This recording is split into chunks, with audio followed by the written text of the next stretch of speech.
Damn, Virgo.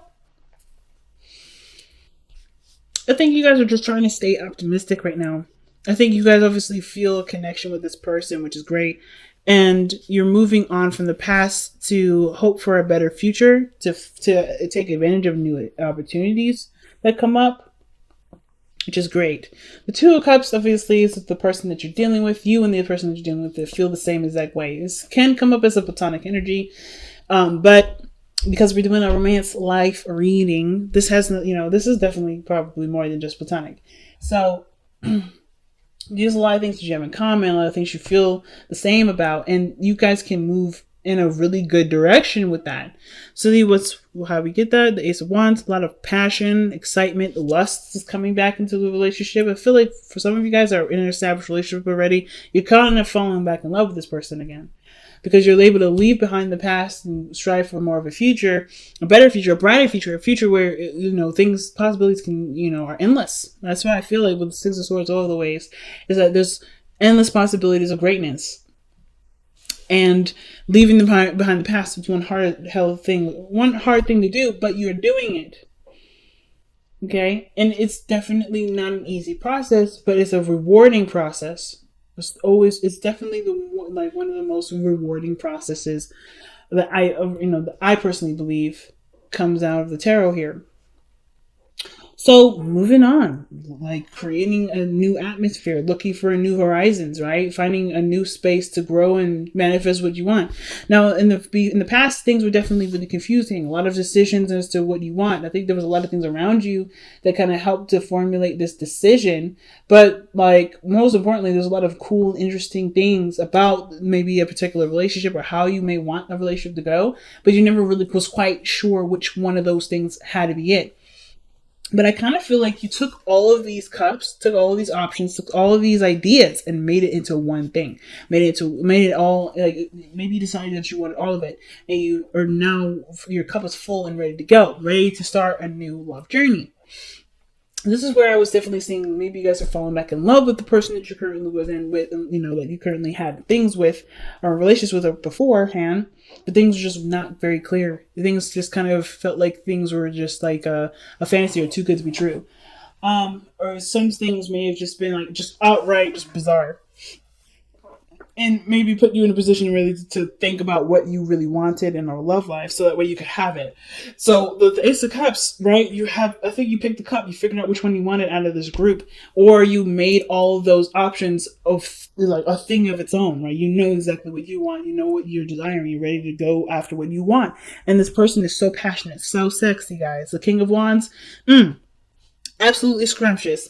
But you're not there for their body, but you're allured, you're attracted to them, and you have such a strong, feeling for them. Like there's something with the Ace of Cups. This is new love. If they haven't already approached you and have expressed how they felt, then you definitely are feeling something towards them regarding that already. But this energy that you have here is a strong, potent energy, very romantic, very exciting. The only thing I have kind of concern going on right now is this 10 of Wands that's in your future. Being overburdened with responsibilities and tasks, feeling like you've got too much going on, too much on your plate. Let's see why the 10 of Wands is coming up in your future like this. Because of the 3 of Pentacles, planning for the future. Why is planning for the future too much? Because of the 2 of Wands, action needs to be taken. Maybe not sure where to go. So already to me, with the 10 of Wands, is saying, it kind of gives me this vibe that for some of you guys out here, you already have a lot going on in your life. And just like you want to expand, you want to move forward in the relationship. But of course, right, with that 10 of Wands and the Justice card that came out earlier, I kind of feel like this is really where the whole balancing your life out situation comes in, to create space to have what you want. Because I feel like you see great value in planning with the future with this person. That's why you're planning it. And there's obviously action that needs to be taken to obviously make this idea a reality. I think it's just that with the 10 of Wands, you kind of feel like you're swamped and you're kind of doing this on your own. But you have somebody around you that can help. Like, for instance, I think the only action that may need to be taken is actually trusting the person with taking on responsibility, so that way you don't have so much. Because the Three of Pentacles, yeah, it's planning the future with the person. So that may be looking at their strengths and their weaknesses to see how they can help you move forward with this. Because this is something that is requiring both parties to participate. And I kind of feel like maybe you guys, like, it's about learning to include someone in your hard work instead of trying to do all of it by yourself, maybe. Um, which definitely is a learning curve all in itself. So, why do we have the Knight of Swords in your best path to follow? That's the Knight of Swords is usually someone that comes in charging in with an idea or perspective, and not necessarily interested to hear what anybody else has to say. He's really quick to move with something. He's really quick to start arguments. And the Knight of Swords usually means, like, to go after something, to fight for it, right? If you truly believe in it and it's something that you stand by, go for it, right? And the Knight of Swords is charging towards the page, the Ten of Wands, right? Charging right through it. I want to know why we're having that card. It could be that, the situation is just telling you to go full steam ahead. You already have your heart connected. You already, like, have, this is like something that you may want. Knight of Swords may be saying, hey, going for it is the only way things can actually happen and grow. The Ten of Wands too, as a little quick thing to say. Ten of Wands is a perceived future. So typically how I see this is like, not only like, yeah, you may be feeling like, oh, this is love at first sight. This is an opportunity for love to grow. For those of you that are single here, this is a brand new person and you're feeling really drawn to this person. There's potential for great happiness and you just have to take the risk and go for it. But I feel like maybe the perceived future is that things are going to just get overwhelming and you're not quite sure of how to move forward with this person that you may have had ideas to move forward with, Like, you don't really, like, you're planning to commit to this person or to move forward, but that requires commitment, but you're not really sure either how that's going to go, what's going to happen. Don't let the future be the thing that stops you from pursuing something that has endless possibilities. There's no way to know if you're going to get stuck here with the Ten of Wands or be overburdened with responsibilities and commitments. It may be that, you see that it's going in that direction because there's a lot of a lot of stuff that you're dealing with, but this person kind of is the only person that kind of makes sense in this whole situation. I don't know. Let's see. Why is the Knight of Wands Virgo's best path to follow? And that's communication. That's Mercury. So I kind of feel like, even though it's Gemini's ruler is Mercury. So I kind of get this feeling that for a lot of you guys, it's about communicating your truth with this person. Just kind of like being honest with yourself, being honest with them. Just go ahead and say it. Kind of rip the bandage off real quick. But yeah, kind of get the feeling it's rip the bandage off. Just be honest with yourself about what you feel about this person and commit to it. To be honest, because I think you're already standing your ground and defending the thing that you're already committed to with the Hierophant. Like, this person is already yours. You're already, like, really kind of solid to get into it, or the dilemma is committing to something without really having any know about whether or not this person is going to commit to you or not. The Knight of Swords is very quick moving and very fast. And I feel like if you already feel that way, the situation doesn't need to move any slower. It's just like, it's kind of keeping to the authenticity and the genuineness of your emotions by just going however the speed is of your heart, right? If you feel drawn to this person, you want to move forward with this person, you want to see how this goes, you can exclusively date them. It doesn't mean that you're moving too fast. And the Seven of Wands could be like, stand your ground to defend. I feel like, when it comes to the Knight of Swords, be true about what your truth is, right? Be honest, be open. But also be, of course, I wouldn't necessarily say to wait till the person commits to you, but more of like with the Hierophant and the Seven of Wands, there may be something here that you've already committed to in your heart. But you as far as the growth of the relationship, commit to what you're willing to commit to and let the other person, and then just kind of discover the person along the way.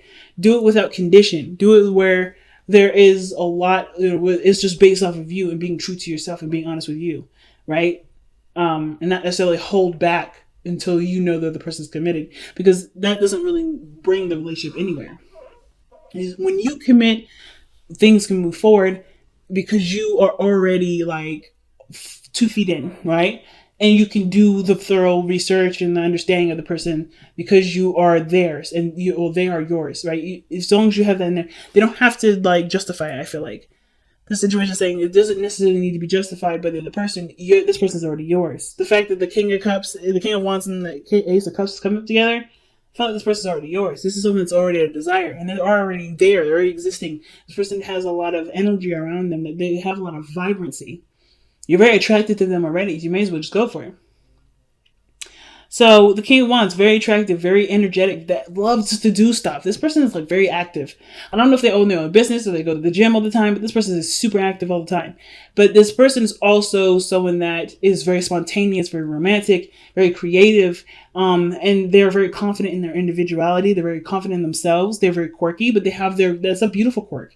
And whoever they have their eyes on that they love and they feel deep cherished, feelings for, they usually end up being in that person's spotlight, right? So they never outshine another person. They always put the spotlight on the people that they have great pride in. It's a card of Leo. So like this person is very energetic, very vibrant, very high in their energy. Like this person is very attractive. If it's not looks, then it's their energy, it's their vibe, it's the way they carry themselves, it's their personality, it's their humor, something that brings their attention to you and it makes you kind of like perk up. It really brings up your energy as well. This person's very, very, very nice. But I feel like too, this is someone that you may have already met, someone that you've already known for a while, someone that you may have had off and ons with. But this could also indicate this is someone that you may have feelings for, that that you may want to express love to. This can also indicate this is somebody that reminds you of a past lover, or this is someone that's already romantic. The fact that this is in your hopes and fears maybe that you hope that this person remains romantic, and this person remains consistent with their emotions, how they feel. Like I feel like their passions trying to kind of change maybe a lot sometimes, but I kind of feel like too the romance is there, and that's something that you love and that you like, and that because your seventh house is Pisces, so the fact that you have Pisces as the Knight of Cups as your hopes and fears, I feel like you hope that the relationship continues to stay dreamy, stay romantic, stay keeping you on your toes and like always making you feel like butterflies in your stomach, like feeling like you're falling in love over and over again. Oh, yeah, every day, like fresh out of the box. And I kind of feel like that's what you guys want the consistency of. You want that to be consistent.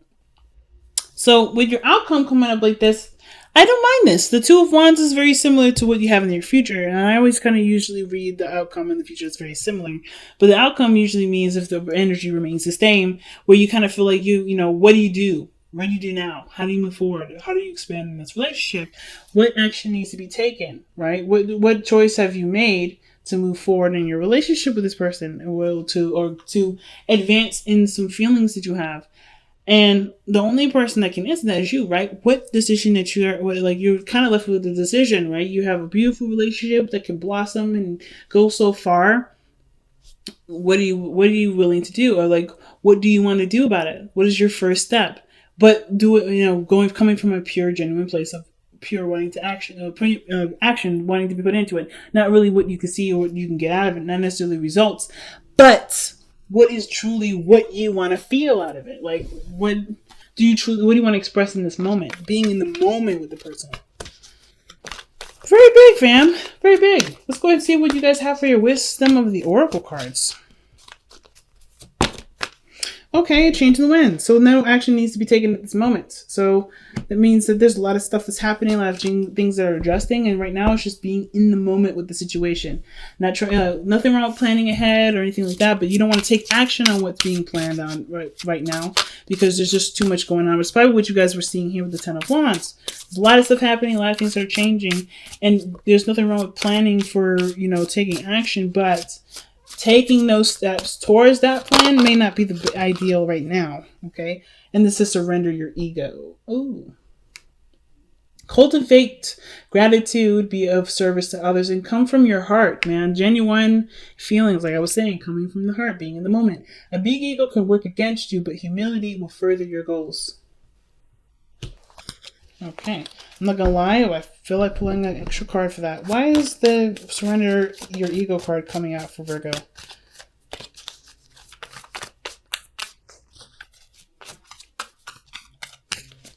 Because the ego is also the doer, right? That's the card of doing things, taking action on something, going for what you want, right? That's the ego. That's usually something that takes action. But and it's the body, it's the mind portion of it, kind of. Not really, but it's like the other part of ourselves versus the spiritual. It's the Ten of Pentacles. That's why the card's coming up. Because there's potential for great happiness in this relationship, great abundance in this love life.